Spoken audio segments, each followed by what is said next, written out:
Hello दोस्तों, नमस्कार। आप सभी का स्वागत है Radhe sir reasoning YouTube channel पर। तो देखिए, जैसे कि आप सभी लोग जानते ही हैं, बहुत अच्छे से आप एग्जाम देते आ रहे हैं और एसबीआई पीओ का आपका एग्जाम है जो इस साल का सबसे बड़ा एग्जाम है। उसके बाद आईबीपीएस एसओ का भी है कुछ लोगों का, है ना।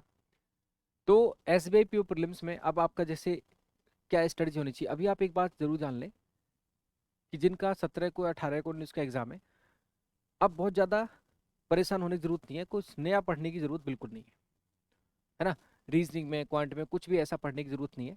हाँ, एक आध मॉक आप लगा सकते हैं प्रैक्टिस के लिए, और जो भी आप मॉक लगाएं उसमें मार्क्स को कंसिडर मत करना। पहली चीज तो आप ये ध्यान रखिए, मार्क्स को कंसिडर मत करना, क्योंकि मॉक का लेवल आपको पता ही है, कभी आसान हो जाता है, कभी मॉडरेट हो जाता है, कभी हार्ड भी हो जाता है। तो उसको सोचकर, मार्क्स को सोचकर, अटेम्प्ट को सोचकर आप मतलब अपना मोरल डाउन मत करना। तो पहला तो ये कि मॉक लगाएं तो आसान लेवल का लगाना, प्रैक्टिस के पॉइंट ऑफ व्यू से। और उसकी जो अटेम्प्ट से मार्क्स है उसको दिल पे मत लेना, पहली चीज दी। दूसरी बात, जब हम पेपर की बात करते हैं तो आपको पता है कि नो सेक्शनल कट ऑफ, मतलब सेक्शनल कट ऑफ है ही नहीं। अब सेक्शनल कट ऑफ नहीं, जैसे बाकी एग्जाम में सेक्शनल कट ऑफ होता है, आईबीपीएस में है ना, पीयू में, क्लर्क में, इसमें सेक्शनल कट ऑफ नहीं है। तो इसका मतलब क्या है कि आपको अगर किसी सेक्शन में कम अटेम्प्ट होते हैं तो कोई बहुत ज्यादा पैनिक वाली बात नहीं है। जैसे आईबीपीएस में क्या होता है कि अगर किसी सेक्शन में कम अटेम्प्ट हो गए तो हम परेशान होने लगते हैं कि यार कहीं ऐसा ना हो सेक्शनल कट ऑफ ही ना निकले, है ना।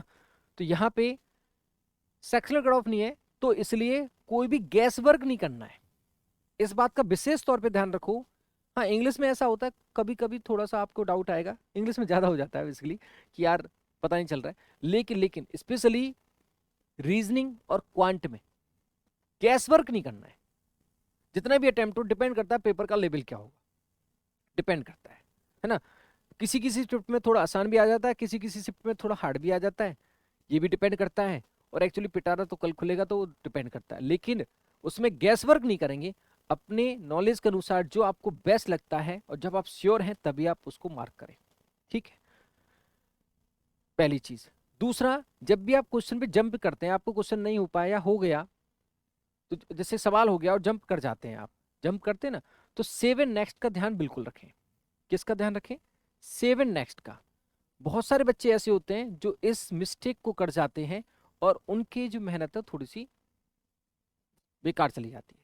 सेव एंड नेक्स्ट, इसका विशेष तौर पे ध्यान रखें।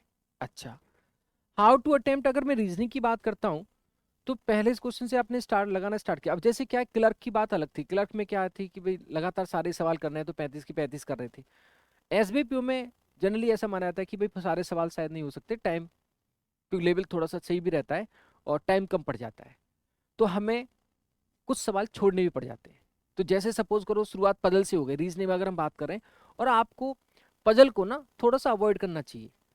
हाँ, आसान सी पजल दिख रही है तो कर लो, लेकिन क्या है कि जैसे सिटिंग अरेंजमेंट आ गया, है ना, उसमें इनसाइड आउटसाइड का कंसेप्ट भी आ गया, या सिटिंग अरेंजमेंट में रिलेशन का कंसेप्ट आ गया, है ना, थोड़ा सा आपको ऐसा दिख रहा है कि यार इसमें संभावना वाला केसेस हैं, कुछ ऐसा है, तो छोड़ दो उस शुरुआत में।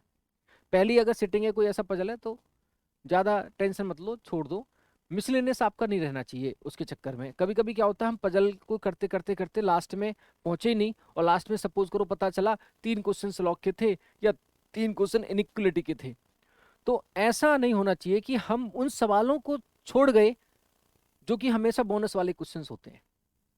तो ऐसी चीज आप इस तरह का दिमाग अपने मॉक में आप लगाओ, जो आप प्रैक्टिस के दौरान कर रहे हैं, कि यार मेरा तरीका क्या होना चाहिए। सबका अपना अपना एक तरीका है ना, और जिसमें आप बेस्ट कॉन्फिडेंट फील करते हैं उस तरीके को आपको ऑप्ट करना चाहिए, ठीक।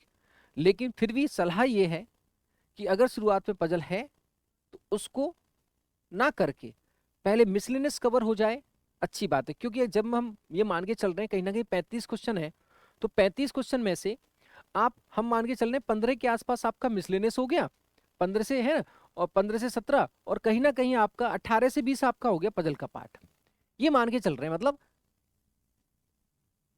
4 पजल के आसपास, 3 पजल हुई, 4 पजल, 4 पजल तो जनरली हम एक्सपेक्ट करते हैं। तो 18 से 20 नंबर का क्या हो गया आपका पजल का पार्ट हो गया, 15 से 17 नंबर का क्या हो गया आपका मिसलेनियस का पार्ट हो गया। तो ये है कि 15 से जो 17 नंबर, 15 नंबर एटलीस्ट ये मिसलेनियस तो आपको करना ही है। साथ साथ आप 2 पजल करने की कोशिश करते हैं कि 2 पजल, एक पजल हो गई तो 20 तक पहुंच गए, 2 पजल होगी 25 तक पहुंच गए, 3 पजल होगी 30 तक पहुंच गए, 4 पजल हो गई तो पेपर का लेवल आसान है सपोज करो वो भी हो जाए, बट ऐसा होता नहीं है। तो हम ये मान के चल रहे हैं कि मिसलेनियस के साथ आपने एक या दो पजल, और जो चुनिंदा पजल है जिसमें आप बेस्ट रहते हैं, जैसे फ्लोर की आ गई, फ्लोर फ्लैट की आ गई, मंथ की आ गई, तो प्रैक्टिस के दौरान आपको पता चलता है कि कौन सा ऐसा मेरा पार्ट है पजल का जो स्ट्रांग है। कभी कभी ऐसा होता है कि मंथ की पजल से हमें डर लगता है और फ्लोर फ्लैट की हमें आसान लगती है, लेकिन मोस्टली देखा गया फ्लोर फ्लैट से हमें डर लगता है और डेज की पजल आसान लगती है।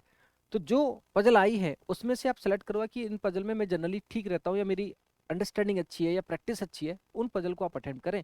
जो भी आप एक या दो पजल कर रहे हैं, मिसलिनियस आपका पूरा कवर होना चाहिए, इस बात पर विशेष तौर पे ध्यान रखें। सेक्शन कट ऑफ है नहीं, गैस वर्क करेंगे नहीं, और क्वांट में बिल्कुल भी गैस वर्क नहीं करेंगे।